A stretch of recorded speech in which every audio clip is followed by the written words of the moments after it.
Maybe? Maybe this will work this time? Ooh, Abby. I don't know what the hell. I love how I'm getting notifications that I'm live. I know, guys. I know I'm live. So for whoever just tuned into the shit show that I just had, I had to restart my live because I'm trying to invite my guest to join us, and it's not giving me the option. And conveniently, it's just not giving me the option for the person that I would like to speak to on this live. So I'm going to try one more time. If this doesn't work, because it's something to do with like our settings, because me and Ev, I feel like we get banned a lot because we spread truth and people don't like that. Ev, you popped up with the camera, buddy. I'm going to click it. Add. Yes. Adding. Come on. Okay, Yay! so hi, I have to use my phone. Hi, babe.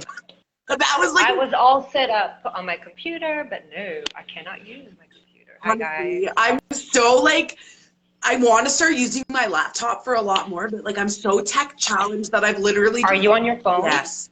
Yeah, that makes That's probably the reasoning behind the issue. But it's funny because everybody who was on popped up with a camera except for you, and I was like, oh, Well, thank you. right when you said that, I'm like, it's gotta be my computer. Hold on. If I flip this, tell me if it changes my direction. You are, It should. yeah. Oh, now Well, you're good. You good, girl. okay. Does it change Yeah, you're it? on your side Or now. am I? Now you're good. Yeah, but I can't Oh, charge it this way, so oh, hold shit. on. Oh, but I have a full battery. It's okay. I have a full. Look at that. I almost came prepared. Girl, seriously, I don't know. I was just telling them in like when I tried to start my live before that we have a very intuitive friendship. Like planning stuff just not jive. So that's why we just ended up here today at this time, and I'm totally cool with that. And I feel like I'm definitely being pushed more towards tackling my fear of Zoom and learning how to record stuff on there because then I can just pop stuff on Facebook and not have to worry. Well, you know what would have helped is if we practiced. We could, but I also don't like that either. I know. No, I agree with you. Actually, it just came out. But look, right when I lit this is when I'm like, oh, I should go on my phone. Thank you, Clarity. Yeah, girl, your background is incredible. Did you color all that, you and Soph and Orion? Yeah, I'm Mandel. No, these are all mine. Orion's are in his room. Sophia's actually doesn't have any. But we color them all the time, and then we post them around the house. I love that. The Yeah, energy in but that is thank incredible. you. Yeah, Yeah, girl. Sophia says that they're orbs. So She's yeah, so into something it. here keeps slipping. I guess, She just knows, man. yeah, she does. I actually had a client for Reiki today who was telling me about her daughter and how in tune she is. And I was just like, these kids that are being born right now are so incredibly intuitive. Like, oh, even my niece, Sadie, she's going to be 7. Oh my goodness. Ever since she was like little baby, you remember when Sadie was a little baby? That's when you were still That's here. right. I can't believe she's 7 I already. Wow. know. And she would come here and she's Auntie's Pretty Rocks, Auntie's Pretty Rocks. And I just love that. And I've had so many clients come in and be like, yeah, every time I buy rocks, like my kid always takes them. And then I get up, look, I have goosebumps so bad right now. Like these kids are just You want to hear world-changing, something incredible beings. funny though? Something funny on that topic. My daughter came out before my awakening, instant like telepathic communication, no problem, before I even knew what was happening. My son and I didn't have that connection right away, at least not clear. Yeah. He just turned 7, and this past year it started to be like, just like with my daughter, did you think of that or did I say that? Like we catching each other's thoughts. And my son came with way more karma. He had a lot more baggage that he's clearing out, whereas my daughter didn't. So it's almost like we're removing those layers, and he's starting to like get the thoughts. He's starting to get the connection. So it's interesting to witness between the two different, because my kids are so different. You know, Both are so different. my kids are very different as well. I feel like mine, I don't know, like I feel like Aiden's a really old soul, but I feel like he has a lot of karma that he's dealing with right now in this life because it's just led him down a path of just, I don't know, I'm just kind of trying to like let him do his own thing without being too overbearing and telling him, no, you can't go here and you can't do that. Just being here to support because I know that that's what I needed at that age, you know? But I have my sneaking suspicions that Aiden is very much like me. He's But you know very, what though, to that, I mean, I don't know if we want to get into that too much right now, but my son came with karma that could get detangled by me because it had to do with me and his father from other lives. So the more I focused on my healing, the more it unravels things that he doesn't have to work on anymore because I worked on and it. I love that. And I tell this to people all the time that the best way to make changes and change your life is to do the work yourself on yourself, because you can't change other people. You have no say in their journey, right? Like the best thing you can do, like honestly, this is, I've been saying this to like people for weeks now, like more longer than that, but you know what I mean? I'm just seeing it really come up with my clients right now. It's a It's just, theme. Yeah, it's a yeah, common theme right now. how they're like, how do I change? I'm so stuck. I don't know where to start. I'm like, listen, gratitude. Start with waking up in the morning and having gratitude for what you already have. And I know that it sounds to other people like that's so fucking dumb or that's so stupid. Yes, I felt the same way too. I actually today was talking about when I first learned about meditation and mindfulness when I was in outpatient rehab, and I was like, this shit is a waste of time and it's I boring remember you then. and I'm not doing it. Do you remember when I told you about that? Such a I'm not waste of doing it. time. Yeah, and then I sat down and I did it, and I was like, whoa, holy shit, like there is something to this. So I understand when I tell people that, and they're like, that's fucking boring or stupid, but really, it's as complicated or as simple as you want to make it, really. Well, you know what? It comes because it's hard and stupid sounding because we're raised in an environment that is always the news is complaining. You know, the people are gossiping. What's the other person? The grass is greener on the other side. You know, we've been raised by wounded parents, most of us, that we didn't hear the good stuff. We heard the bad stuff. So gratitude sounds so Yes. stupid until you do it, and then you reprogram your whole brain, and it's not rose-colored glasses, it's shiny, clean glasses. It took the cracks out, Yeah, no, but when the yeah. cracks are there, it's hard to see it.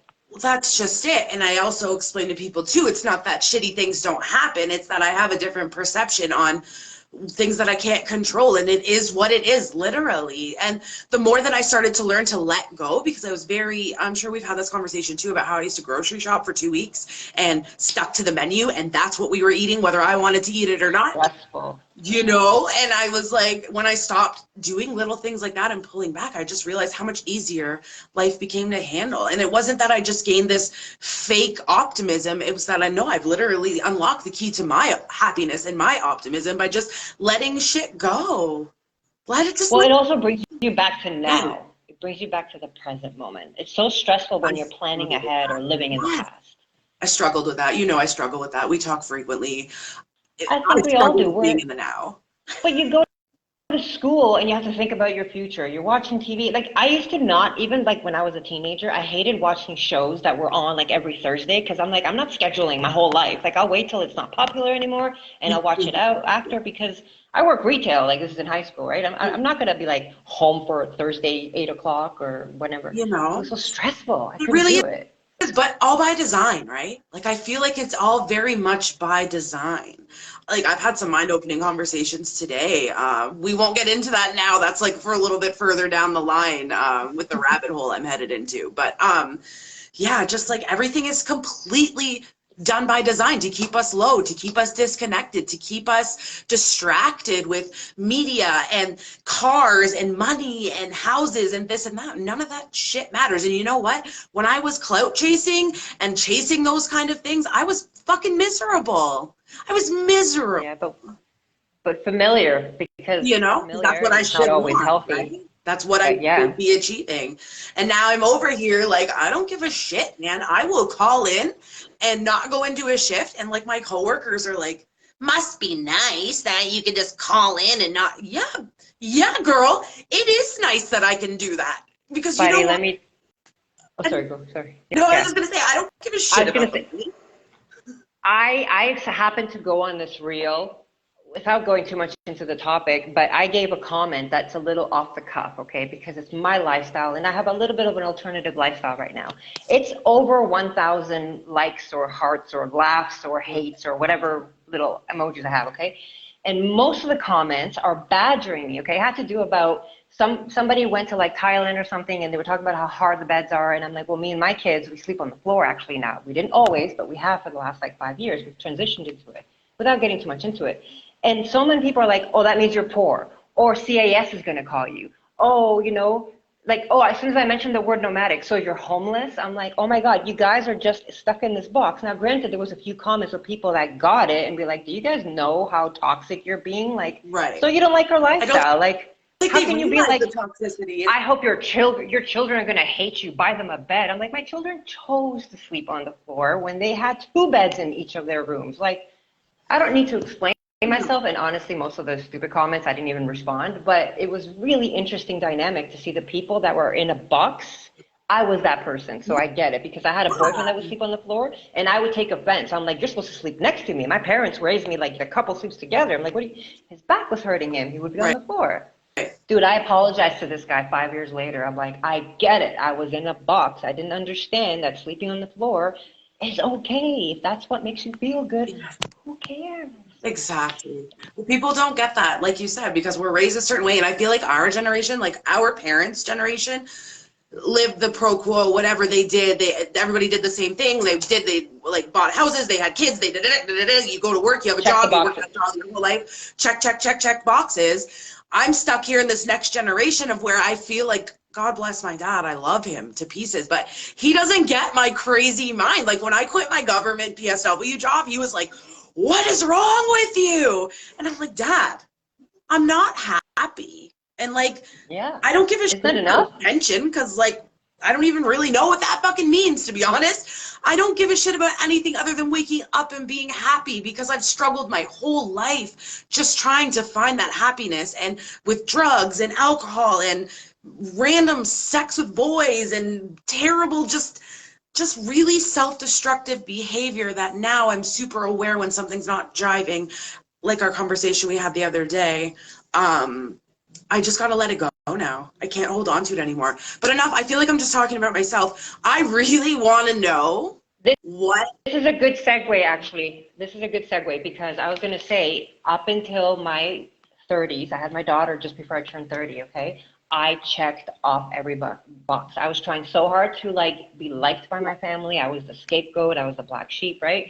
I tried so hard to fit in at work. I did way more than I was paid for. Definitely didn't get recognition. I moved up because a couple of mentors of mine who were high up, they're like, no, no, don't pick the new guy that like has good credentials. She's put in the work, and that's the. I didn't try to move up myself, right? I just checked off all the boxes and stayed invisible. I bought houses, I bought the cars, I did the perfect thing, the house with the picket fence, like everything. And I And then love all of this a sudden, I about had my you because daughter. you're coming at me as somebody who's experienced this life we're supposed to have, right? Sorry, I continue. But that's like, I love that no, about of you. course. I love that about I lived on both sides of the coin. you. Yeah, That's what I call them. I yeah. flipped my side of the coin. And what happened is, without getting too much into it right away, because we're going to break it down, I went the other way where I started removing all the things that wasn't me. They were just expectations. Why did I buy the house? I never even liked the house. What I really like is a small house, big property, lots of trees. No, I bought a house in Newmarket, and then my second house I bought in Ajax. Like, can we talk any more cookie cutter Right, than that? We cannot, okay? right.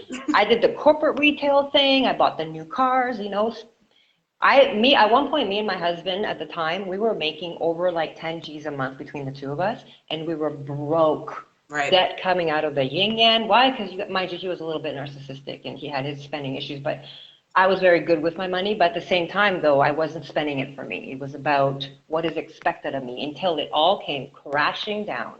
My daughter, when I was on mat leave for a year, it was just me and her. My husband isolated me a lot. My parents didn't come to visit me unless I went to visit them, which is funny because the road works Right. both ways. I don't know. Yeah. And all of a sudden, I started realizing taking that year off with my daughter was a pause that I didn't understand that I needed. And then when I went back to work, nothing felt right Yeah. anymore. My work was trying to fire me when I was at the peak of my performance. Like they finally fired me about a year and a half after my mat leave. And I was like the number one store in like everything, like all the stats. So they tried to fire me for other reasons. I was pre-hired.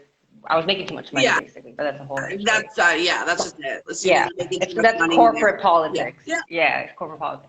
My husband left me. I found out he was cheating on me the whole time. I'm so glad I didn't know during the thing, but whatever. Like my whole world fell apart. Every piece cracked. I had cut off my parents. I wasn't talking to my parents. I lost all my friends little by little, like puddle on the floor. And I started to realize, like, I got to a point where I was bitching about my life, And I think what flipped consciously, because subconsciously I was already waking up and shifting my life, which is why everything was falling apart. Right. It no longer resonated, but I didn't know Right. this. But I got to a point, dude, when I was sick and tired of hearing myself bitch Preach it, about my sister. life. I've been there. Right? I'm so It's like, tired of hearing myself. I can only imagine what it sounds like to people around me. I Wow. must have had a couple decent people around me at the time that were truly supportive, but I couldn't see it. And I must have driven them away with bitch, bitch, bitch, bitch, bitch, bitch, bitch, my life this, my husband this, da, da, da, da, da, work, my parents. It's funny you say that. Sorry to cut you off, but it's like, Oh, I yeah. have like my group of friends, and for a lot of years, you know, I was with Charlie for like 15 years.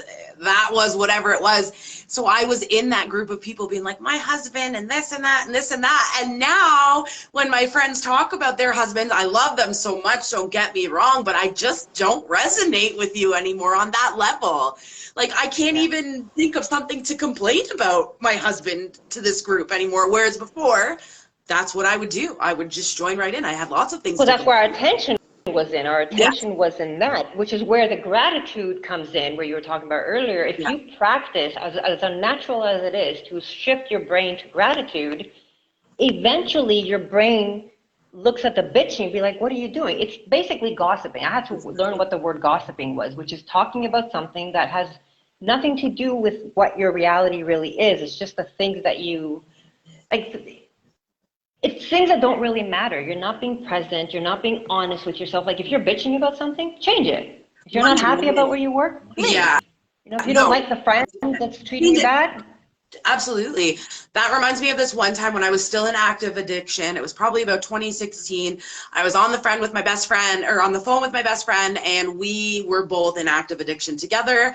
And I was sitting there and she's like, I feel like shit today. And I was like, yeah, I feel like garbage too. Like, this is whatever. And then I will never forget this fucking moment. I stopped and I was like, wait a second. I don't actually feel like shit.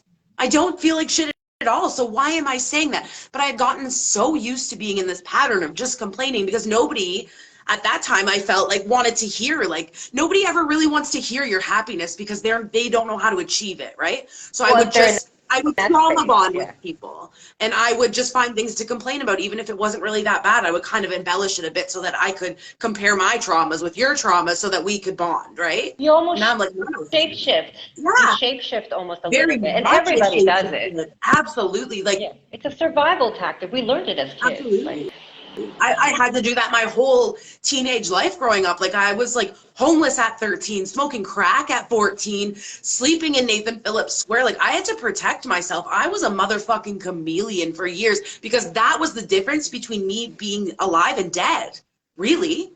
but there's a survival period, and then we get to a point where it's like, do I still need to be in Right, where you survival? start to unravel it. And I'm okay being vulnerable now because I'm safe. Because I'm That's safe. a big thing. So now For me, I got safe when I got alone. Like, I kept leaving things. Or better yet, my energy started shifting where I wasn't reacting the way I used to. I wasn't being reactive to abuse and to toxicity I was also always very defensive. That was my reaction. I was very defensive rather than listening even and still, maybe you know, not even giving it attention. That. I get like, right? that's So sometimes when I call you we talk about it, right? and you're like, hey, and I'm like, and then you're like, I'm just trying to fucking help you. And I'm like, you're right, I am. But that's just like my defense mechanism coming in. But I've been that person. I know. Yeah, I've and been I think that person. that's why I trust you. That's why I come to you with my issues, because I don't know, girl. I just love you so fucking much. There's no judgment, man. There's I'm none like, ever. And I've never felt judged by you. And if I have felt judged in a situation, when I dissect that situation, it's on me because I'm judging myself. Yeah. Do you know what I mean? It was never anybody other than me. And that's the thing is because I started that year that I had with my daughter on mat leave, I think really shifted my frequency without me knowing. So all of a sudden I started reacting differently or not reacting as much. So for me, rather than eliminating things in my life, what happened was life was eliminating things for me. And I got to a point where I was so isolated with just me and my daughter that I had nothing to do but sit. You know, I lost my job I had for a long time. I got a huge severance pay and I'm like, okay, I'm going to take a year off. I had just gotten filed emergency served by court by my husband, who was a no-show for months with his daughter, but somehow I was at fault in his perspective. Yeah. So here I had court, I had no job, she was only like 2, almost 3 years old You're at like, the what time. the fuck is happening right now? Right? Everything was just like pieces on the floor, right? So I'm like, okay, I'm going to take a year off. I have money. I'm good. I'm good for a year. I would still send my daughter to daycare, or if she was in preschool at the time. I just needed me. And I started going down rabbit holes. And that's when my conscious awakening started, right? This is like 11 years ago. And all of a sudden I started, like, I was going through court, and I remember he was like a court person. He wasn't like my lawyer or anything. I can't remember what the proper name is for it, but he pulls me aside and he's like, you can't be proactive. I'm like, but I'm like her mom. I need to protect her. I'm Mama Bear. Like, he was so toxic for her, and he was stealing money from my bank. Like, we hadn't been together in like over a year and a half now. He had left me, and this was the toxic attack continue. So I was trying to protect her, right? He's like, you can't be reactive. I mean, he goes, you can't be proactive. You can only be reactive. I'm like, what are you talking about?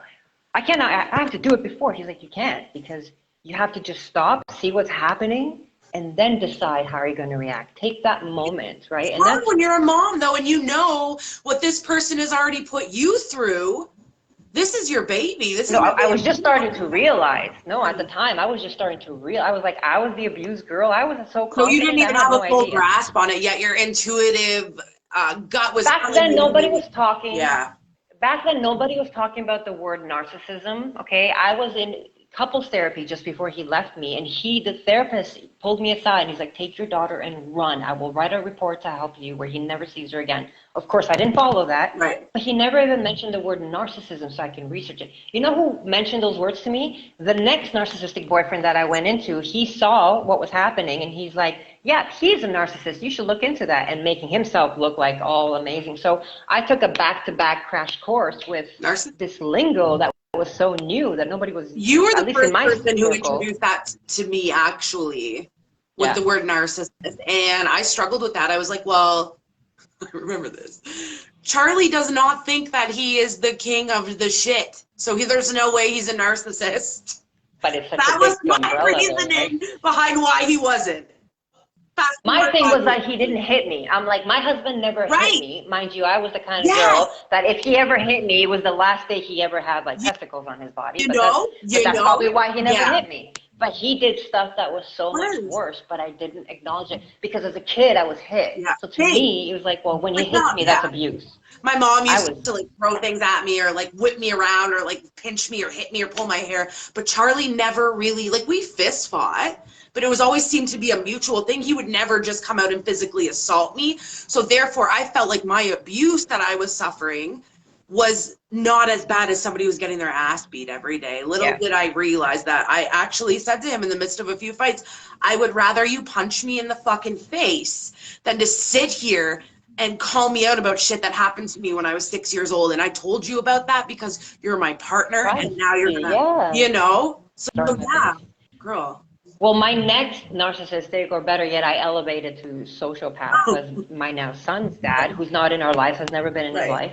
And I learned a whole other version of abuse because he did the mental stuff way better. He was a pro at it, right? He still is if he could. So that's my life now was a reflection of me first learning about abuse and healing from abuse. And I couldn't heal because heal was it's a byproduct of actually shifting your mind. So for me, somebody once asked me, and I think I posted this on Facebook, how did you heal your life? Gratitude. Just a whole fucking ton of gratitude. So what I would do, and I teach this a lot, I know I've said this to you and everybody, one of the first things I do is catch your thoughts. Become aware of what you're thinking. So for me, I'd be doing the dishes, and that's when my monkey chatter would start. Replaying an abusive situation. I tell my clients all this stuff that you tell me, I share it with my clients. You know why? Tried, tested, and true. Yeah, and you know what? It should be shared because I wish somebody had said this to me, right? I mean, I obviously found it somewhere, but for me, my research came from many different pieces, and I had to glue it together. I remember when I first met you, just how enthralled you were into just up all night on your computer. Like, I swear this bitch hasn't slept in 6 days because she's like, blah, blah, blah, blah, the computer. I remember. Notepads everywhere. Notepads everywhere. That's what I remember, everywhere. And so many of the links that I had access to back then, they're not even available now. Everything's been censored. Like, I know, it's nuts. but we have each other. So that's the beauty, is I had to dig for the information, at least the people in my era of healing. Have to do it, work as hard to find it. It's readily available. I feel like that's part of my purpose as well. I always say to people, they're like, well, what do you do? And I'm like, I feel like I'm a way shower. I'm going to say something to you that's planted a seed in your brain. You're going to take what I said and you're going to go and figure out what it is that's for you. That's what I do. Yeah. I just like kind of put people in the direction. We're very intuitive. Yes. We're very intuitive. So for me, and I'm sure you can relate in a lot of ways, so I do my one-on-ones very intuitively. We don't schedule appointments, and it always works out. Like, and you'll attest to this. You'll reach out when you're struggling, and I won't respond for a while. And you're like, that. Okay, good thing you didn't respond back then, because I wouldn't have heard you, but you responded now, and now I hear you. So I work intuitively, and we do a lot of one-on-ones actually through voice notes. And this way, there's no interruption. It's a safe space. Somebody can just talk and talk and talk, and I will hear, and I will talk. So what happens is, as we're having these conversations, we're so intuitive that I'll understand more than they're saying, even though it's not a live conversation. It doesn't matter. Time is irrelevant, right? Yeah. Exactly. And not only will I respond, but I will also share. So because I've had experiences on both sides, I might not have the exact same experience as the person I'm talking to, but there's always a relatability when we are having a vulnerable, safe conversation that is honest, is authentic. It's just raw, right? And because we're talking without interrupting through these voice notes. I mean, I do one-on-ones like this too, but most of them are through voice notes. Plus they're all over the world, right? It's different time zones, which we experienced this morning today. So I will give them like a 30-minute voice note to hear, and sometimes they'll hear it over and over again, because I'll share a story that was so relatable that now you feel seen, now you feel heard. And I even feel seen and heard sometimes just by hearing your story, which I've heard something similar maybe before, but I'm hearing from you the first time, and you for the first time, and here's another honest connection. And we'll share something, and it might not be the right answer that you maybe wanted, but something will spark, and then you will come up with your right answer. Because at the end of the day, a healer is not here to heal you. Right. They're here to give you that safe space and let you be seen. Share with you open, like if you learn something from me, share it with other people. Like, I've had other people, they're like, well, I marketed that. It's like, okay, good for you, but don't you want other people to grow too? Like, that's the whole point of it. And I'm not doing this to make money. I'm doing this because I struggled for so fucking long, being miserable and having nobody to turn to, and nobody, I have goosebumps so bad right now, nobody willing to help me unless I paid them thousands of dollars, and I'm not doing that. This is not how this is gonna go. No, I can't. And I feel like I felt like there was something wrong with me because I just wasn't vibing with all these different coaches I looked at. And I'm like, yeah, like, I get what you're selling, but I also, like, I don't know. Anyway, that's a conversation for another day. I never want to be that. Yeah, that's for everybody. Yeah. But for me too, like, to kind of go back on the topic, I'm trying to like integrate a lot of different layers. There's a lot of layers, right? So that's another thing, is because I started off with that severance package, and I went back to work when my money was running out to another similar job. It didn't last more than 6 months. And I remember at this point I had kicked in enough understanding of like the quantum version of myself, even though I wasn't like where I am now. Don't get me wrong. This would have been like 2014, okay? I said, no. I said, I'm never going back to work for someone where I have to pause my day to do something and then come back. Plus, my daughter had been in full-time daycare since she was 1. We're talking like she was the first kid in there and the last kid out, right? Like, I barely had gotten to see my daughter. Right. So I decided to learn to live on faith. And how that happened was because I was working on my mindset so much. So going back to like that dishes scenario, right? I'd be washing the dishes and I'm like, no, I just caught myself thinking about scenarios that aren't happening right now. So I would shock my system. The thing that I always advocate for is I would literally step away from the dishes and I would do jumping jacks. Clapping is a very good way to dispel negative energy. Hi, buddy. My cats are all asleep. They all just ate. So they're all like, 2 are on 2 empty pizza boxes. 1 is over here. So yeah, so I would do jumping jacks just to shock my system so the monkey chatter can shut the hell up. And then I would go on gratitude walks. So for me, walking is a big thing. And I would just list shit that I'm grateful for. I don't care if it was my favorite shoes. I don't care if it's like the trees budding. I don't care if it's the snow falling. I don't care if it's like the cat down the road. But can I Program my interject mind. there? The most important thing for Please. that, for me at least, is making sure that the things you're listing as for your gratitude, that you actually mean it. Because I feel like you can get on like a cycle of just like, I'm thankful for this because I feel like I should be. Do you know what I mean? That's where I struggled, which is why I started being grateful for things next to me. So if my brain was in such a life is shit mode, I can't be like I'm grateful for me. I wasn't feeling it, but I could say I'm grateful for my favorite cozy sweater. I'm grateful for the pizza I ate last night. You know, it has to be something that is now and present. And really, even if it wasn't as authentic as I eventually got it to be, just the practice of getting out of that monkey chatter of me reliving a toxic conversation with someone, I just needed that. And another thing I do want to interject, sorry, just 1 second. Yeah, no worries. I read the Four Agreements back then, which if anybody's read the Four Agreements, it really spoke to me. And they're not like mandatory. What they are is just a mindset switch. And I ended up doing what I later realized is a book called The Fifth Agreement, which is you are the observer of your thoughts, not your thoughts. I didn't realize that that's what I was doing, but that was the biggest thing was let's start realizing what is our brain even thinking about? Because me living in faith, me not charging for my services, never having to go back to an actual job, and I haven't done this in almost 10 years, and I live an amazing life with my kids. Yeah, you do. It all started with my mind. What is my brain programmed to think? Is it programmed to replay shit? Is it programmed to hate my parents? Is it programmed to worry about money? What am I thinking about? And I started cutting off stuff that were influencing. So TV had to go. The radio, a lot of people don't realize, the radio has to go. It is so tough. First of all, the people that are talking in between the music sessions, it's all script, right? And it's not a positive script. They could be like sunshine and rainbows. Today's a sunny day, but it's actually all very doom and gloom. And again, it's not your own thoughts. So I started playing not just frequency music, but just songs without lyrics. I find that anything I could get my hands 50s, 60s, 70s music, incredible. Too many lyrics are still very influential. They were still messing around with the music back then. I listened to a lot of music, don't get me wrong, and my son loves 70s rock and roll. He's all into that, okay? But if you're going to have it on all the time, like I'll go through spurts and I'll put my 80s music, I'll put my Duran Duran, I'll put my 90s music, my Gold Jam. Yeah, but on a background for every day, because I love music, I had to change what I was listening to, and it actually affected the frequency of my kids. And even you notice with your animals too? Oh, baby. This is Lady Willow. Lady Willow. Do you notice them? I notice like my cats, because you know how they get the zoomies, they get kind of crazy sometimes.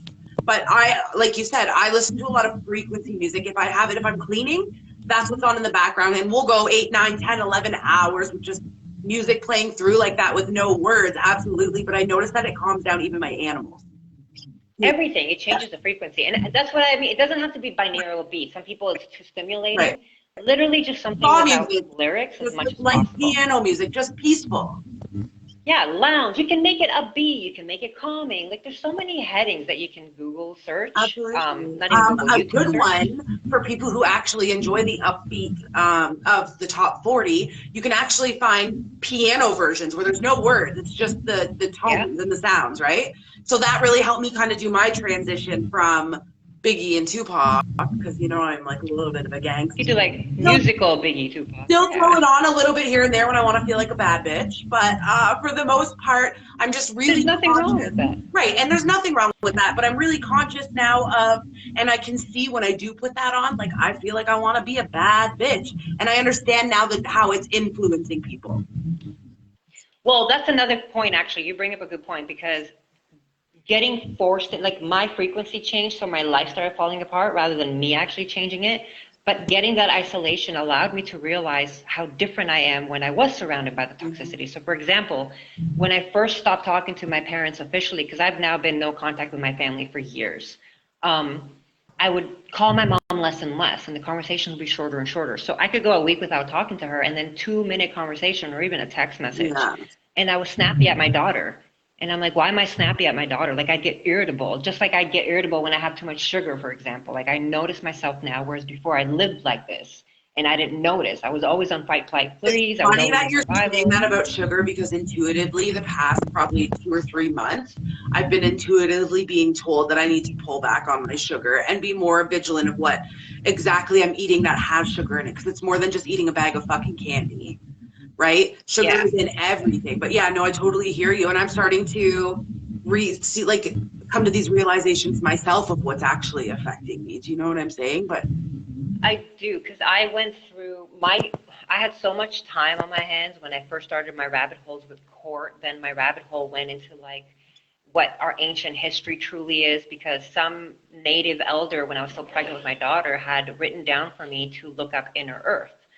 And years later, I had found the paper, and so that started a rabbit hole. Then I started the rabbit hole of healthy foods. So it wasn't about dieting. It was about, let me learn to read labels. I had right. never And spent it's time to read not labels about before. dieting. And I want like the whole human brain construct to understand that. It's not about limiting yourself and dieting, because a lot of those things that are diet are full of fucking chemicals. Read your labels, eat more whole foods, research what's going to nourish your body, mind, and soul. Learning about serotonin being created in your gut was one of the most important things I've ever learned in my life.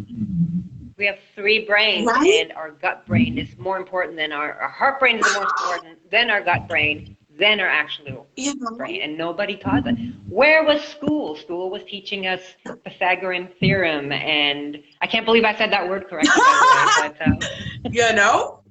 Yeah, teaching But us the yeah. Rockefeller way to live so that we could be good little, Oh, factory now we're workers. banned from Oh, Facebook. oh Oh no, now I'm gonna be no. cut off here.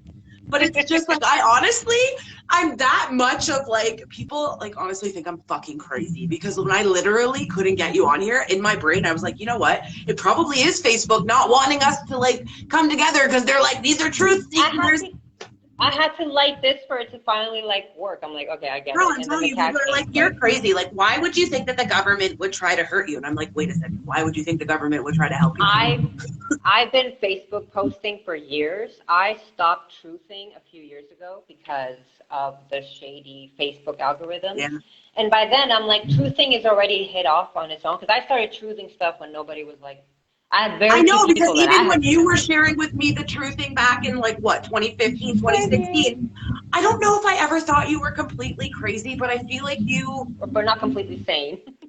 I don't know, babe, you just like inspired me to really just be open-minded. And that's what you did for me, was taught me how to be open-minded and not just immediately shut down when other people are saying opinions or things to me that don't resonate with me at the time. Do you know what I'm trying to say? Yeah. Like, wait a Yeah. second, maybe there is Peace something to plan. what she's saying. And before, my brain wasn't even open to receiving that. But like, you, girl, help me open up the fucking floodgate. Well, very early on, the four agreements, they're like, I live by the four agreements. And I only say the four agreements because it's something tangible I can show people. Really, it just Yeah, spoke to and I love me, and it that. allowed me to be like, put words to something I was understanding already, right? So, oh, there goes the cat.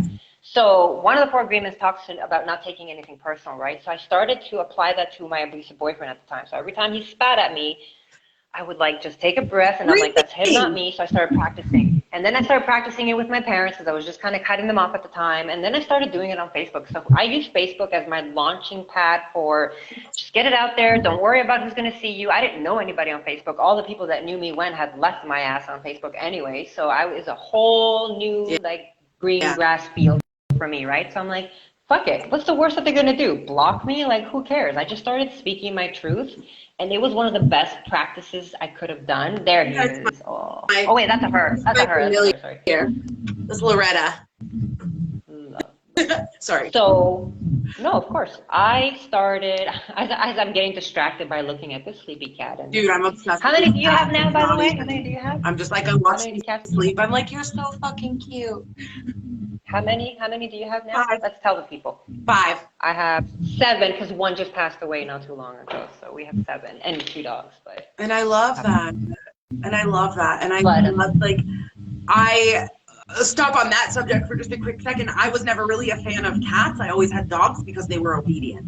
And yeah, when I started tells you a lot to, about people that don't have cats. It makes you wonder. taught me a lot about myself. because as I started to grow and do my healing and realize like I don't need to be in control of things, all of a sudden I just like became obsessed with these cats who really probably wouldn't fucking care if I died tomorrow, but I would literally lick the floor with my tongue to make it clean for them to walk on. Do you know what I mean? Like, yeah, you just definitely, that's it. If people don't like animals, cats in specific, it tells me a lot about you. My mom, back in the day when I had my very first cats, I was still asleep before my daughter was born, and she'd be like, well, you need to lock them up in the basement when I come out. I'm like, this is their house. Yeah. Like, why do I need to? And they don't even like you. They don't hang out with you They don't anyway, like your so it's not. energy. So Doesn't know. I didn't really, I was still very asleep. I didn't like catch the two, but then I had Lulu, my dog, right? Remember, she was like 9 pounds soaking wet, who was very well trained. And my mom's like, you know, she makes a big piss stain on the grass. I'm like, that's bigger than Lulu is. So that's from your neighbor, first of all. And then all of a sudden, Lulu started peeing only in her bedroom, nowhere else, only in her bedroom. And I started to put 2 and 2 together. I'm like, these animals, man, like they know. They're not into your energy. Know. It's yeah, funny they don't like that you very say much. that. Adam is the only dude that Georgia did not bark at or try to bite when he came in my front door. And the guys that I dated between Charlie and Adam, but she knew, Jojo knew. And it's funny because the one that had like the one that came into my life to teach me the most in the shortest amount of time was toxic as fuck. And she hated him. She bit him, and you remember JoJo. She was not a bitey dog. She's so sweet. I liked her. Yeah, she's with Charlie took her, and she's with Charlie's girlfriend, ex-girlfriend right now. But she's really bonded with Terry's daughter, and I'm so very thankful because I got my time with Georgia. I got 7 years with her, and now she gets to go and be with Terry's daughter, who needs her just as much as I did for the rest of her life. Do you know what I mean? It's actually a beautiful story. It used to make me sad, and then when I realized actually what had happened and that animals kind of go where they're needed, it just helped me kind of be at ease with that. You know what I mean? But yeah, she did not. She didn't even. She was scared of Charlie too, and not that Charlie was ever mean to her or hurt her. He never was like that mean to animals. But her energy, his energy, and the way that we would fight, she would be scared. Definitely. I had my one ex that I said was much more into mind manipulation. He was more of the psychopath versus like the just narcissist. Yeah. My one cat, he used to, for anybody that understands this, he used to know how to energy attack my house from where he lived. He lived about 10, 15 minutes away. And his energy would come. He would shape shift. He would come in. Like I almost felt this energy of a girl, but then he'd come in my house and I could feel that it's him. My cat at the time, Max, my black cat, Max, at the time, who has reincarnated, and we have him again. And actually, he is my 1 out of 4 animals that I have right now that are actually reincarnated animals, which taught me a lot about reincarnation. Love it. We're so he would build so many like chats on here. There's so much stuff that I want to talk to you about. No, you have to go through and write down the topics later. Be like, we covered this, we covered this. Okay. So so Max would build a grid, and I literally could see him banishing the frequency that my ex would bring, banishing it like a good block away, and he couldn't even come anymore because he would come, and because my son is very energy sensitive, he would go above his crib and stay near his crib because he is connected to him because it's his son. But my cat was like, no, you're not doing this. So yeah, animals. Animals are amazing, which is why I have. Oh, I love that. And if the animals are coming to you, there's a reason. Like my house is full of animals because they just came. We had my one dog who's my reincarnation, Lola now. Yeah. Which was this big, and now she's like this big.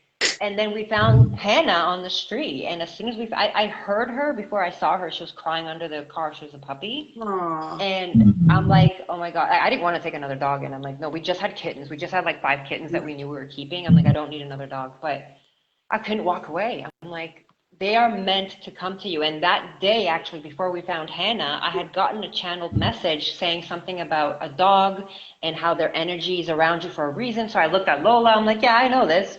Thanks. Like I got Lola. And then that afternoon, we had Hannah come into our lives. And I'm like, I got you. And Hannah has like these wings. She's got this energetic wings. Lola is more grounded. So Hannah is like this fluttery little, if she's meant to go to another house, for example, we will let her go. Whereas Lola has a contract with me. She'll come back and she'll come back and she'll come back.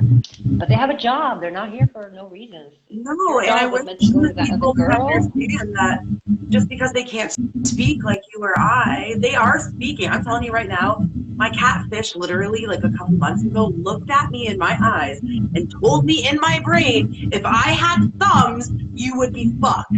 She literally said that to me. I believe it though. And I believe stopped it. and I looked at her and Adam was like, what's wrong? I'm like, that cat just fucking What you gonna do, Cat? Bring it. Right? I'm like, that's just fucking, she just fucking told me if she had thumbs, I'd be fucked right now. Like, she's talking smack. And Adam, Luckily, she doesn't have and thumbs. it's funny because I was telling somebody about the conversation I had with Sophia about when she connected with the cats, and I was like, I don't know, for lack of a better term, I said this my friend's daughter who can psychically connect with animals, so like my animal psychic, and the way that I just brought it up in normal conversation with like normies, Adam fucking burst out laughing. He's like, you sound so fucking crazy right now, but like I know you, so I know that you're not, but like you literally just said that to people who were like, what? Yep. What the fuck are you talking about? I learned that to be my litmus paper. I'm just gonna say what seems crazy to some people. I don't even care anymore. I say things. But you know what's happened? I'll tell you what's happened. It's planting seeds, right? Similar to you, but not a little bit more robust, because what happens, people that I don't talk to that ran away when I talk crazy, a couple years later, they're knocking on my back door, literally my back door. Okay, still not Facebook friends, still not liking anything, but like, knock, knock, knock. Hey. So like, can you talk to me a little bit more about this? And I'm like, absolutely, man, because you know what? I was once asleep and I once laughed at people. Like, I'll give you the best example of I remember being so judgmental was when I would see moms in the mall with a leash on their kids. And I was like, what the fuck is wrong with you? I have a dog and I have a child, and because I was a mom at the time and I still didn't get it even though I had a mom because Sophia was a different kid. And then I had my son and I'm like, I am so sorry. I am so sorry I judged you. I understand. Where's that damn leash? It has a funny way of it. being like, hey. You know? Yeah, no, I get that. And boys are wild. They're like noise covered in dirt, man. Like boy mom and girl mom for like I don't know. They're different. Absolutely. Boys are very, you know what? I never wanted to say boys are so different, but there is a difference. I always wanted to say it's the personality, and it is also the personality. Right. And there's also the karmatic energy, because my daughter is not of this earth in more ways than most people, right? Whereas my son is like here, you know, he's dealing with the shit. Sophia's just like watching us humans. She's like, okay, you people have issues. Like, I'm just visiting and I'm here to help my mom so she can help other people. Yeah, but I'm not really. You people have issues. Yeah. Like, she's like, where's my cat at? Like, she'd have 100 cats. She's like, I don't need to see people. No, I love that. And the same way I pull away from, like, even, like, I spend a lot of my time, well, because, you know, I work in healthcare. So working in healthcare or doing what else I'm doing, it's just not meshing. And for a long time, I had to be two very different people. At work, I have to be about, I don't have to be, but you know what I'm saying. At work, it's about policy, and it's about following the rules, and it's about people's health. And then at home, I'm just very intuitive, and I'm like, don't take that fucking Tylenol. Get off all these medications. So it was just not jiving with me. But now I'm just fucking me wherever I go, and that's why I'm having the issues that I'm having right now with work, because I'm just like, I don't care what you guys think of me anymore, because this is my... See, what you're describing, see, I didn't go back to the work thing, so I had nothing but my energy in my day, but it's almost like before I realized I was waking up, and all of a sudden my life was falling apart for me because my energy shifted and I didn't know, right? It's the same thing with you going to work now. Your energy shifted so much that of course you're going to have issues, because you're walking into something that holds a denser energy, and you're just like floating kind of above it, so it's not going to mesh the same way as it used to. Healing, like, I took the year off. I did a lot of healing and a lot of growth, although growth is not linear. Healing is never completed. I've done a lot of it over the year. You expanded a lot. I did. You were definitely and I went back, going back out, looking for the feelings that I got before I did all of that work, realizing, like, I love my job, and I love my residents, and I love my clients, but I don't need it like I feel like I used to need it. Do you know what I'm saying? Yeah. So it's just like now I just kind of want to just pull back from it. Also, too, with I don't even know what I can say without getting fucking banned, but with the shit that's going on the last 3 years, I'm just over it, girl. I'm over the nonsense, and I'm tired of it being shoved down my throat, and I'm just done with it. I'm just done. Yeah, and you're so much more exposed than I'm. Like here, where I am right now for the last 3 place years. That it exists when I walk through the front doors of my place of employment is the only place that exists. Yeah. But why does it exist when you've had 16 vaccines? How are you? Babe. Anyway, this is going somewhere I don't want it to go because I'm totally just like not into that. I really want to know. You bring up some good things though. Let me redirect it to. I'm trying to like keep myself on topic because I will go 1,000 Girl, different we'll ways. talk for 6 hours on here. People will be like 20 hours in. Holy, I'm still listening to this. So because what I wanted to mention is, so I did a lot of various different things that I worked on with myself that cultivated healing. Right. And it cultivated, for the first time, actually, a big topic that comes up with a lot of people that I work with is I got to a place where I was in such a good space and I was feeling like there was peace for the first time in my life. And I was antsy. I was waiting for the other shoe to drop. Yes. Why? Because my body memory was used to survival. Right. And all of a sudden I wasn't in survival. And that's where a lot of people will go back and sabotage themselves, which is fine. It's part of the path. Or go back to a job that they left. Sure, because it almost, that whole pulling back the arrow so you can be shot forward. You almost have to go back to what's familiar, but now you're no longer the same person. So you're like, I thought I wanted this because I was like waiting for something to happen, but yet it doesn't feel like it. You know what I finally feel like? This could just be like my personality type, but like I feel like because I had to work so hard to get hired without having the proper things that are needed to work in healthcare right now, that it was about the chase. So I chased it. I chased it. I got it. Now I'm like, got you. And I'm like, that's just so much about my personality. Like, you know what I'm saying? But like, but I think it's not even personality necessarily, because a lot of a personality can shift because of where we're at in our world. Thank God for that, though. Thank God you can. It's the survival in you. You have a huge inbred, and I resonate with it. This is why I say it. Because, so, okay, and it goes back to what I was going to mention. So I had gotten to a place where I'm like, okay, I get it. I can settle into peace. After I was kind of like, what the hell? This feels weird. And I settled into peace. And then I tied off all my loose ends. I went back to court, which was the hell the first time around. Yeah. And I crossed all my T's. I dotted all my I's. I got full legal custody of my kids. There was no dads anyway. So like I got complete authority to do whatever it is I wanted. This is my life. I'm a daughter of immigrants. And I'm like, well, my dad came here for Europe. So why am I in Ontario? So I started thinking. Loretta out. She's just meowing. 1 second. Yeah, no problem. Okay, bye. Loretta. She's very talkative. My black cat is like the most talkative cat we have. We should put her on a FaceTime with my white cat who does not shut up all day long. Like every time. And if I call any other cat, here comes Loretta from wherever Loretta was. I'm like, your name is not She sounds like the ant on the street. She is. She's like, oh, what's going on over here? I need to be a part of this.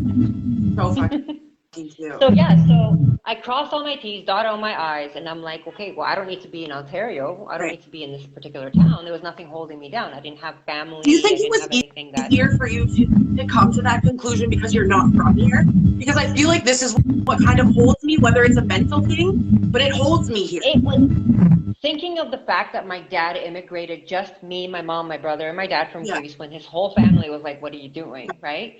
That was definitely an excuse for my brain to be like, if your dad can do it, who at this point I wasn't talking to anymore, like in a positive way, because I had tried to cut off my parents in a bad way, and this time it was like a healthy, I don't need you in my life kind of thing anymore, right? Same. But I still was like, well, if he can do it, like here I am, their dads are not in their lives, their dads' families are not in their lives. I chose for my family not to be in their lives because if I'm not well, they're not well, and if they're trying to do shit to me, they're doing shit to them, and that's all I'm going to say about that for this conversation. Put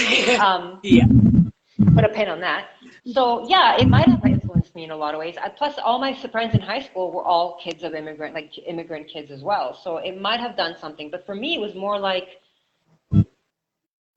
why am I here because of someone else? Like in the beginning, when I started finding myself, it was how do I even like my eggs kind of situation. Like, do I like him like this because somebody told me I like him like this? So it was the same with, why am I was in Innisfil at the time, right? And I was like, okay, I've been here like, I think it was like 6 or 7 years at the time. I'm like, okay, I'm glad that my life ended up here because I thought I was going to go back to Toronto. I'm like, okay, but what's next? Like, I don't need to be here. Prices were going up. I was looking at Aurelia because I knew I wasn't going to be able to afford staying in Innisfil and Alcona anymore. So I was like, oh my God, you're the place in Alcona. I've always had this like passion for like schoolies or like van living. And again, my dad had a converted van when I was a kid. We toured Europe. We toured, sorry, Greece when I was a kid each summer for 4 years. So that might be influential, although van life is like super trendy. So I don't know, but I've always had a passion for that too, right? And then one day I saw a video with this lady that was a single mom of three. Okay, one was a baby still, and she had come out of an abusive relationship, and she was touring all over. She was just nomadic. She had sold everything, and she was living off like an army severance or army retirement. I don't know what they call the proper monthly payment. I don't know, and military leave or something. I don't know what they call it. Um, and I'm like, well, she spoke my language because she stopped in this video to talk about how she affords to do it. And she's like, well, I don't have a car anymore, so I don't have to worry about that. And here I am in Innisfil living paycheck to paycheck, like pennies, not even paycheck. I wasn't working. It was just like their child benefit tax, a little bit of like money here and there, just things, right? And I'm like, okay, well, if I don't have my car, there's money I don't have to spend every month because in Canada, we know how expensive car insurance can be and gas at the time, never mind gas now, right? $1.50 So I'm like, a okay. liter here right now. Oh my God. And that's low. So, yeah, it was $2 at one time, wasn't it? I haven't driven think the highest I saw in it was years. I'll tell you though, I do miss driving because I enjoy driving. Drive me too, but in the same sense, I don't miss the maintenance, and I don't right. miss Getting the car is the easy part. And I had a nice car. I had my Jeep. That was my baby. Like, I love my car. And it was like my sanctuary. My Jeep helped me. Like, I almost was going to live in it with my daughter when she was like 2 at one point because I didn't know what to do, right? So anyways, so she had talked about how in other countries outside of North America, the cost of living is cheaper. And a lot of places outside of Canada, it's a central square, so you don't have to drive everywhere. Or like cabs are super cheap, right? Right. So she spoke my language, and I'm like, why am I here? I don't even have to be in Canada. I'm like, holy shit. And it just snapped. I will never forget February 18th, 2019. I saw that video, and by the next day, by that night, who am I kidding? I knew, and I spoke to my kids. I'm like, and we had a great house. We had a great life. I had established a couple of really close friends at this point. Oh, y'all want to move to Mexico? Because I'm fucking down. I hadn't picked Mexico yet. No, I hadn't picked Mexico. I picked Mexico 3 days before we left. Like, I bought the tickets and we left. I hadn't decided where I wanted to go. So I said, let's just get rid of everything and just go. And my kids understood it. Like, obviously, we discussed it a little bit further, and my kids were for it, even though they lived a great life. I was already unschooling by then. We were like well into unschooling for a couple of years. My son I think my son had just turned 3, and she had just turned 9. Yeah. And so this was February. By March, I put in my last notice. So by April 30th, I had to be out. I got rid of all my stuff by my birthday. So by April 25th, all my stuff was gone. The house was empty. I even hosted like a spiritual retreat in my empty house. And it was a really good send-off. We had gotten rid of all our furniture, pretty much all of our stuff. And on top of that, we had found like a temporary residence because I was still waiting for passports. They each came in one by one. I had to go back to court for one of them. I still didn't have my divorce papers from like a court I had done years ago from my ex-husband because he deliberately took away the court. It was a whole thing. It was a whole mess. I had to basically crank call his lawyer because she wouldn't answer my call so I can get my divorce certificate because I needed that to get my passport and my daughter's passport. So it was a whole mess. I remember. So, but I had already practiced my living in a good mindset. Like I was already existing in what I call the new earth. So I'm like, I wasn't chasing the drama like I was before, but I knew I could handle it. Like my thought process was like, okay, I'm ready for the world now. Like I've been in isolation for a long time. I've been well in a long time. I've even been teaching this for a long time. I'm ready for something different. So finally, August, we finally got the tickets, the last passport. And that's when I sold my car, which was a divine intervention. Somebody stepped in and helped me sell my car because my ex-husband had even put a lien on it and I didn't know. Somebody came and paid my lien. I mean, obviously I paid them back, but it was divine intervention by all accounts. And I'm like, where do I go? Like when the world is your oyster, it's so hard to choose where to go. But the lady that had inspired me to get out of my limited Canadian mind, and I'm like, oh my God, there's a whole community out there that travels the world with their kids, I'm like, this is like, I didn't know this existed. So she had just bought a house with extra bedrooms that she was opening almost like like a hostel. Am I saying that right? I Yeah. think it's like a hostel, but for single moms only girls. But my son was so young, she just let him come anyways, even though he was a boy. So I'm like, okay, why recreate the wheel? Why reinvent the wheel? Why don't I just go somewhere where somebody can help me set up in a new language place my cell phone, where somebody can teach me how to get a cab, you know what I mean? So that's how Mexico came to be. It's because of that particular lady that bought the house at that point, and I knew wasn't spending a lot of money to stay with her. We ended up staying there for 2 months. And then for the next couple of years, other than when we went to Guatemala, we just kind of mostly stayed in Mexico. And we did like, I think we counted almost 20 different Airbnbs before we landed in this house that we're now renting. We'll be here a year. I love that. In February. But so many people are like, you're so brave. Oh my God, how do you do that? You're so brave. It's not like I stepped in blind. I remember reading a vagabond book that some lady I had met at the grocery store, and she had left a note on my Jeep because we were Jeep buddies. She had a Jeep like mine. And dude, she waited in the cold to meet me because we had matching Jeeps. And somehow we started talking about, I was still in schoolies. I didn't know anything about nomadic living. And she's like, have you read the book Vagabond? And I'm like, what the hell is a vagabond? Like, I had no idea what a vagabond is. And if you look it up, vagabond has a very bad connotation, but really it's just somebody that's nomadic without a plan, right? Which is me. For me, it was like, where's And the there's wind going to take me? nothing wrong with that, but society tries to make us feel like it's super wrong.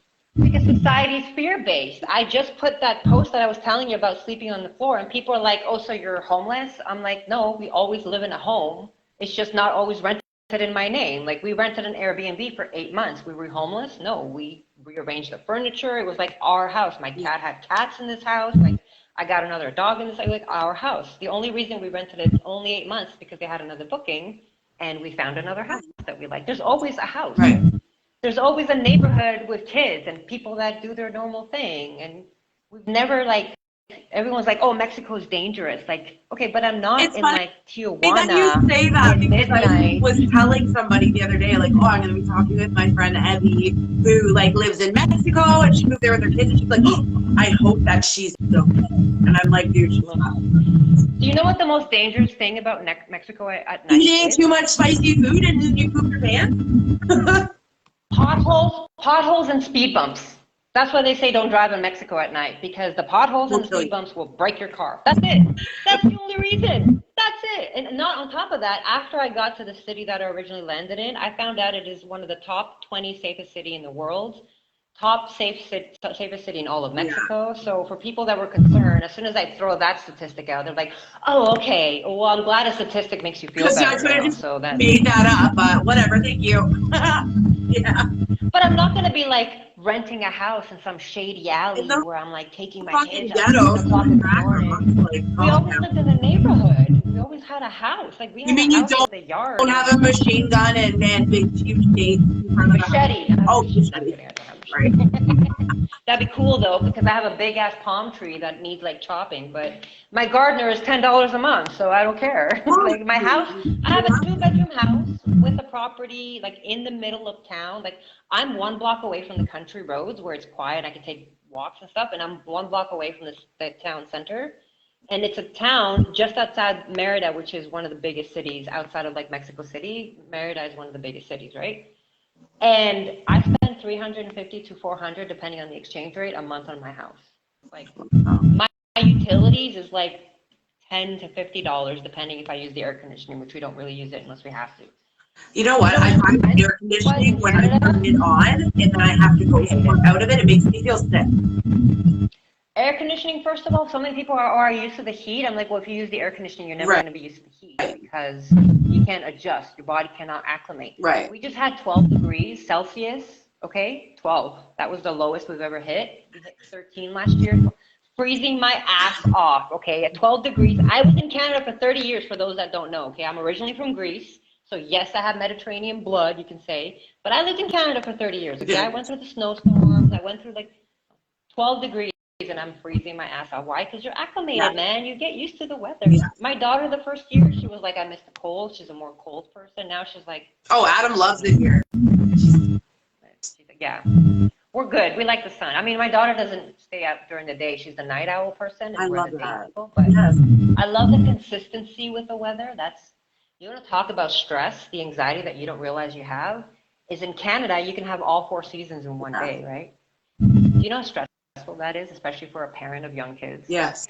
When you might remember I get having to pack high gloves. on my skin from being outside in the cold. If it's anything below 5 degrees, I literally break out. Any skin that's exposed, hives, itchy. I swear Adam just thought I was just complaining to complain because, like, it's cool to complain about the cold, right? No, look at No. it. Like, it was, Listen, I love Canada. I don't want to bash Canada, okay? Especially going through the hard times in my life, going through the divorce and the divorces, the divorce, the custody though courts because there was 2 kids, 2 custody. If I was in Greece, I wouldn't have been able to right. be a single mom the way I was a single mom here. So don't get me wrong, there are amazing things about Canada. I'm so glad my parents brought me to Canada. But I got to the point where I had chosen so many things for my life for the first time that choosing where I live became a no-brainer. I'm like, why am I here? It started off with the town, then it went over to the country. I'm like, well, I like the sun. I like heat. I feel good being. I'd rather sweat and melt than freeze. That's just. I get anxious when it's cold. I get tired. I get achy. Right? Excuse me. So I'm like, well, why can't I just go anywhere else? And like I said, I wasn't going to stay in Mexico forever. It was very intuition led. I even was in another part of Mexico on the other side near Puerto Vallarta for a while, and I was led right back to the Yucatan. And the Yucatan actually has the largest underground river in the whole world, and I think that has something to do with it. I think the energy has something to do with that. I feel like you are very led by energy too. Like, I feel like anywhere that you're going to end up is going to have good energy, just because that's why you're drawn to it. You know what I'm saying? It's a lot of layers to that. I think I'm always going to be in a place that I've chosen, so it's going to be a good place for me. Like even where we are now, where we have more roots, like we actually are renting the house. Our landlord is amazing. We speak no English, like she speaks no English and I speak no Spanish for the most part. But she brings us food, like she's just amazing, right? Yeah. But it's because I chose to be here. Like I didn't just get a house and hope that the town was good. We rented 2 Airbnbs in this town before we rented this house. So we experienced the town. We experienced the neighboring town. We experienced the other town. We experienced the beach town. We're like, no, we like this. So it was about choice. It wasn't like my job made me move, which I had happened in my past. Because of my job, I moved here. Because of my husband, I moved there. Because of my parents, I moved there. And for the first time, I'm like, what do I want? And I will ask that a lot of myself. I'm like, Evie, what do you want to do right now? Or where do you want to live? Or what do you like about this place? And just the practice of actually listening to my mind rather than letting my mind just like do its own thing allowed me to be in a place that I'm always happy in because I make the happiness, not the place. Somebody, you know, many people could say, oh, I'll come visit Evie and they'll come and stay here and be like, really? This is where you live? Like, I'm amongst the locals, dude. I do not stay near expats and tourists because they make me gag. They want me to they make me want to like take my pencil and stick it in my eye, okay? Because they're not living here. They're visiting, and I'm not visiting. I am living here. My kids immersing yourself in life. Yeah. Like I remember me and my ex-husband, we used to do a lot of Cuba runs and Mexico runs, you know, those all-inclusive. Yeah. And I remember saying, I just want to rent an apartment. He's like, well, you don't have to cook in an all-inclusive. I'm like, I don't care. I'll cook, and we can go out to restaurants. Like, I just want to live where the locals live. And when I finally decided to leave Canada, which a lot of people ask me, they're like, are you going to come back? And again, before the craziness of 2020 started, I remember saying, Canada will not be the same Canada that I left when and if I get Canada's not even the same Canada I remember even 2 years ago. Like, it's just... Well, not to like toot my own horn, but like I knew it. Like I didn't know what was happening. Just knowing, living in faith is not about knowing what, just knowing that you know what you know and just trust it, right? I think like it's so wild. I'm not sure if I ever told you, but Adam literally got here 12 hours before they shut the border down, and he still wouldn't have been here until just last year, if that was the case. Mm-hmm. So the way that things just, because I could have I could have done many things, right? Like, but I don't know. I don't even know where I was going with that. Just like how things are playing out. But Canada, yeah. Yeah, no, I don't even know what I was going to say. I was going to say, Canada, when people would ask me in 2019, because I left August of 2019, right? And back then I wasn't saying I left Canada. Back then I was just saying I'm now nomadic, which I don't even go by anymore. Right. And that's okay. We can shift our hats, right? Yeah. I definitely live in faith, and I don't mean religious faith. I mean No, faith in me. faith that things are going to work Trusting my out. Faith intuition. that you are always Faith going to in have a needing to solution. know. Yeah. Have you ever seen the movie The Pursuit of Happiness with Yes. Will Smith? Okay, so remember the part where they're in the bathroom and he's like holding the door shut with his foot and his little boy is right next to him? So I remember thinking, like, so many people when I was getting ready to leave, they're like, what if this goes wrong? And I didn't have a lot of money. Like, I sold my Jeep, and that was really the only check on change, which between you and I and everybody's watching, that money went fast because there was an adjustment period where I was kind of living like a tourist for the first little while. And then my money just disappeared. And then I went back into living the way I normally live, which is living in faith, living in the present moment, you know? So I remember saying to people, listen, worst case scenario, say my money runs out. Say I can't find a place to stay, which there's always a freaking place to stay, okay? Yeah. Say this, that, and this happened. If it's just me and my 2 kids and I'm in some train station and I can have my foot on my luggage and they're just here. Now, granted, we also have 7 cats now and 2 dogs, but back then it was just my 2 kids. I left with 1 suitcase and my 2 kids, and I should not have minimized to just 1 suitcase. Please bring extra stuff, anybody watching, because travel day is still travel day. Whether you have 5 suitcases or 1, bring more stuff, okay? That's one thing I can teach anybody. Do not minimize. Unless you're already a minimalist. I'm a simple person, but I'm not a minimalist, okay? My kids needed toys again, but that's okay. We got rid of all the memories that were old, but whatever. So I was like, who cares? If I'm in some train station and I got my kids here and I got a couple bucks to feed them, like, I don't care. Obviously, it has never reached that point, and it will never reach that point. If anything, we keep getting like more and more in our frequency, so abundance is just always there. And that's like me too. The more that I just know that things are going to work out for me, like the easier it is to just, you know what I'm trying to say? Like I've been doing this, living on faith for a long time. In the beginning of 2022, I found myself, listen to this story, okay? I found myself really broke at one point. I think it was about March time. So broke that between the time that my next money, some sort of money was coming into the bank, I had like 20 bucks to my name for groceries. And 20 bucks can go a long way in Mexico, but it still can't. Okay? I have 3 mouths to feed and animals.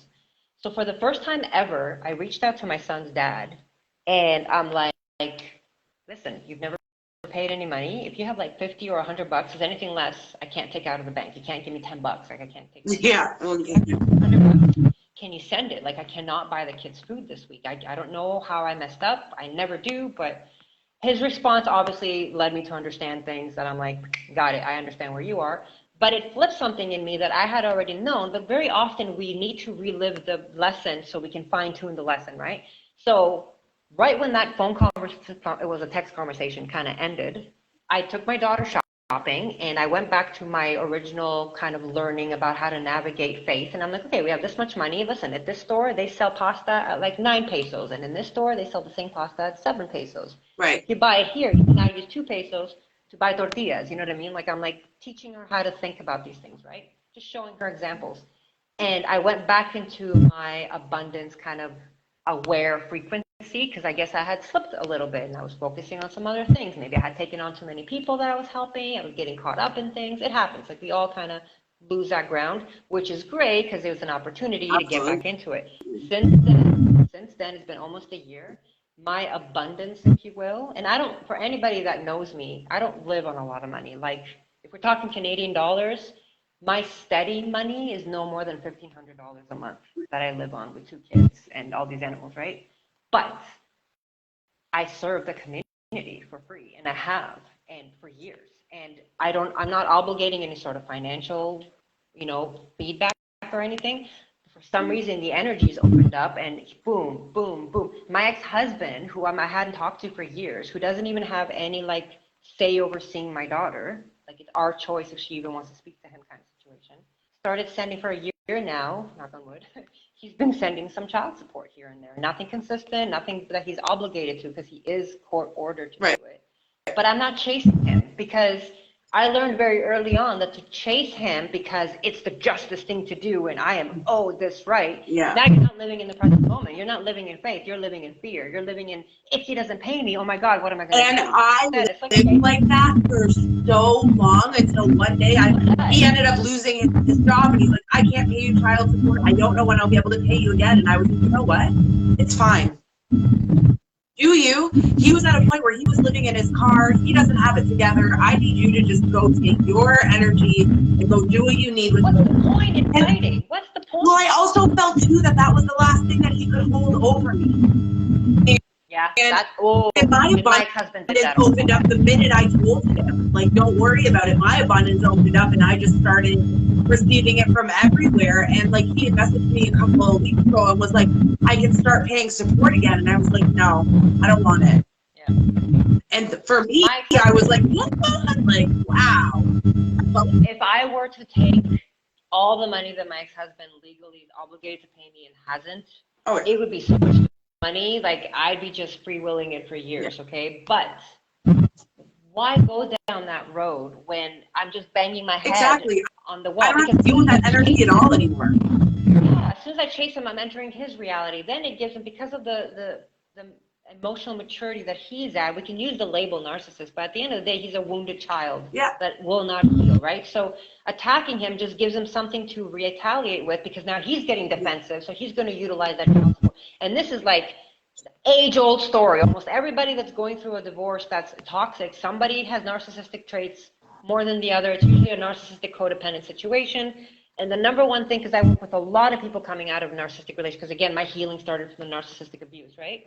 Yeah. I work a lot with mindset alchemy now. I work a lot with like living in the present moment and ascending your, expanding your frequency, which is ultimately your ascension. But at the core of it, it's the wounds that we all deal with, and realizing that the people that are not actively working on it, you may as well be speaking Chinese and they're speaking like Turkish, okay? You are not communicating the right language, so you're just too full. Yeah, there's no point. So why waste your breath? I spent so much time fighting with my husband, who wouldn't pick up his daughter on the right visit, just when she was really little, would cancel just so he can fuck up my schedule at work because he knew I was the boss and I had like responsibilities. He'd pick her up and drop her off 10 minutes later when he was supposed to have her the whole weekend. And I would fight him. Like, how could you do this to me? I switched it. You know what? Talk about that gratitude thing that we were talking about earlier. As soon as he called to cancel or messaged me to cancel, I'll be like, that's okay. I got it. No matter what was going on in my life, I would be like, I'm grateful I get to spend more time with her. I'm grateful I get to have her under my roof. I'm grateful that I know she's safe. Yeah. And it got to the point where he disappeared. Like, for years, he didn't see her, right? And then he came back. He got it somewhere else. I don't know. Well, he had 2 more daughters after that he now doesn't see, but that's a whole other situation, right? So it wasn't about him anymore. It was about me. So when he came back, I had again practiced enough boundaries where he's like, well, I get to see her. I've been away. I haven't seen her. I'm like, of course you can see her, but you don't know her. So you can see her supervised with me. So we started meeting at parks where he got to spend time. I was with my son. I wasn't like hovering, but she felt safe. She could come to me when she wanted to. And it kind of made him mad. He was like, well, I want to take her. I'm like, that's great. And you can take her when you establish that relationship. So again, it wasn't me fighting him. I would kill him with kindness. I used to say it in my brain, which was like, every time he'd say something, I would almost talk up his ego. You know what? You're a great dad, or I would say things like, maybe not exactly you're a great dad, but something that would talk up his ego, right? Even now, when I message him, I hope you're doing well. He's supposedly engaged. Again, I think this is like the 7th girl. He hasn't gotten married to me, so they're just getting rings, and I don't know what's happening. I don't know what's going on over here. But then every time he's trying to show off to a new girl, that's when he makes his turnaround and be like, oh, I'm such a good dad. I'm such a good dad. I'm like, you're so fucking textbook typical. But it is. It's a pattern. It's a pattern of behavior. And once you learn to speak the code, you can see it, and it's so freeing, right? So now we have a choice. Like, if my daughter wants to talk to him, she can talk to him. If she doesn't want to talk to him, she has every right not to talk to him. Absolutely. I think letting our children make those choices of whether they want somebody in their life or not is probably the route that we should be going. And don't get me wrong, my daughter was like 12 when he came back into the picture now, right? It's not like my son's 7, but even my son. So when I went back to court, my son's dad had not been in his life at all. So I put on the court, I want full custody, right? Not that he ever claimed my son. He had written an email before he left out of his life and said, you're raising him by yourself. Do you need something? Because you need to go. No, you need to go, please. Thank you. Talk to yourself. Hi, Ori. It was going to be a long-winded one. I could hear it. You could feel it. Yeah, he's been such a good boy, though. He hasn't even came in one time. What a good boy. I know. I'm pretty impressed because he's usually like right there. He is. But, so I went back to court. court, and I'm like, I just want custody. So I was unschooling him, so I didn't want anybody to be like, what are you doing, right? And like, he can have access. This man that's never seen him before. I'm like, but it has to be supervised access because the kid doesn't know you. I don't know if you can hear my dog, the garbage man coming around, and my dog's like, oh. So a narcissist doesn't want to be supervised. So he obviously, that didn't happen. So my son doesn't need to see him. But the point I'm making though is you can't fight it. Just be honest and aware with healthy boundaries. Absolutely. But don't be like, you can't see my kid because I'm mad. Be like, of course you can have access to him. You're entitled to it. But let's build a relationship. Let's make the child safe. And if, just like the people that don't like cats, you should be wondering about them. The people that don't want to go to supervised access, you should be like, Why? maybe there's a reason for Yeah, that, right? because if I wanted to see my kid and that was the only way I could see my kid, I would absolutely take 65 people supervising me if I could find that type of a child. Right. Same thing happened with my mom. I wasn't talking to my mom the whole time I was pregnant with Orion, and then I got that answer machine message from her saying, I'm the grandmother, I have a right to see him. I'm like, no. If you really cared about seeing this child, you'd have been like, I don't know what's going on with us. If you don't want to talk, I understand, but can I please at least meet him? Like, I've heard great things about him. I have the right. I have the right. Be like, dude, okay, we have so many similar people that we used to have in our lives. Like, I haven't spoken to my mom in 2.5 years almost. No hate. But the thing is, listen, my mom is at a point now in her life, like this, once she got, that thing, she instantly had a reaction, and now she has aphasia, I don't know how to pronounce it, basically. How do you say it? Aphasia. So that's when you can think things, but they don't come out properly. The cognitive ability of her brain, basically, so she can hear, but she can't speak, she can't write, like, she's kind of like lost who she really is. So it's kind of like a fucking prison. Yeah. So I've mourned her death, though. I've mourned her death for years now, because when I used to get those phone call conversations of, you should, like, my aunt asked me one day, I went to my brother's birthday party for his son, because I have young nephews about the same age as my kids. And I'm like, okay, I'll take the kids because it's neutral. Me and my brother are still kind of on talking terms, but because he's living in a different reality, we don't connect. But there's still, he'll call me and be like, yo, mom got really sick, just letting you know, or he'll update me, like, our aunt died or whatever. So I brought my kids to the birthday party, and I was keeping my kids a little bit away. Like, I made sure that my kids had a little bit of distance, because I could see the way my mom treats my nephews, and she segregates them the same way she segregated me and my brother, who are almost the same age. It was like the golden child, all textbook behaviors, right? So my aunt comes to me and she's like, listen, Evi, I support everything you do. My aunt has known me since I was 8 years old, because it was like a family friend. It wasn't actually a relative, right? And she's like, can I ask though, like, why are you keeping the kids away? And I turned to her and I'm like, because she's treating them the same way she treated me. And she goes to me, you know what? Say no more. Trust your instincts then.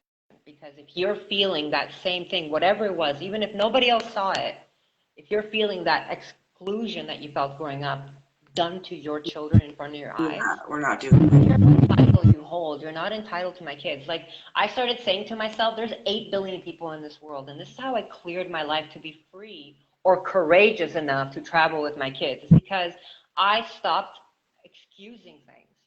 If I don't care what title you hold, I don't care how long I've known you.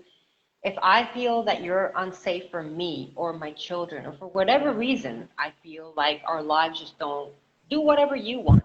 But if I don't feel like you're what I want in my life, there's other people I can make space for by removing you. Like, and it's not personal, it's personal. It's about me. It's not about you. I had a friend, we were like best friends in our 20s, and she just kind of came back in my life. I think this was a year and a half ago. And she went on the phone, and she's going through stuff, so she's nowhere where I am. And I sympathize, and I was trying to kind of, not unsolicited advice, but I can't help but kind of like try to take people into some sort of like frequency, right? Yeah. And she couldn't talk about herself because it was uncomfortable, so she started talking about some random friend that I don't know. I think you and I'm like, told me about this actually, and you were just like, yeah, no, I don't think we talk about it. We talk about like us, like, listen, if you don't talk about you, she never asked about me at this point, but I'm like, it's, she's like, I'm like, because it's gossiping. She's like, I'm not a gossiper. I'm like, no, it's you're talking about someone I don't know and about their Personal date shit. life and how you set them up with someone. I'm like, I don't know this person. Why are you talking to me about this person? She's like, you're, what did she say? You're selfish, Yeah. you're this. I'm like, okay. And she hammered me with insults, right? And I'm like, and then she tried messaging back, can we talk? You know, we were friends for so long. I didn't respond to any of it because I could sit there and excuse it. I could sit there and justify. I could sit there and try to explain it to her. But if the other person is not there to receive you, you're going to say things that you're going to regret. Yeah. So I learned to just walk away. And I didn't know what forgiveness was in the beginning. I didn't know what letting go was. But when I started understanding these concepts and understanding that it's not about how the other person feels, because even if they feel a certain way because of how you are no longer wanting to be in their lives, their reaction is still not about you. I was going to say, it's still not about you. They're seeing you from their reality, right? So, like, and if they're going to take it personal, they're going to take it personal. Like, it's well, in the case of my friend, she was hoping to rekindle a relationship with her friend that she knew in her 20s. I was no longer that person. So I'm like, I can't give you that friendship. I can't talk about things that we talked about when we were in our 20s, which obviously you still are, which is great. You're still in that life. You're still in the same industry. You still have the same social circle. And if that's working for you, that's working for you. Yeah, I'm not here to, like, although there was issues that I saw, but I'm like, I'm not your therapist, and you clearly don't want my advice, so I just don't need to be in it. And by eliminating things, your life becomes amazing. You know, as soon as you eliminate things that you realize are not meant to be there, my life got amazing when I eliminated cocaine. Like, right? Imagine that. I don't have anxiety anymore. Like, just what? You mean by me destroying my life and doing self-sabotaging behaviors every day, and I'd stop doing them, and like now I'm okay? Imagine.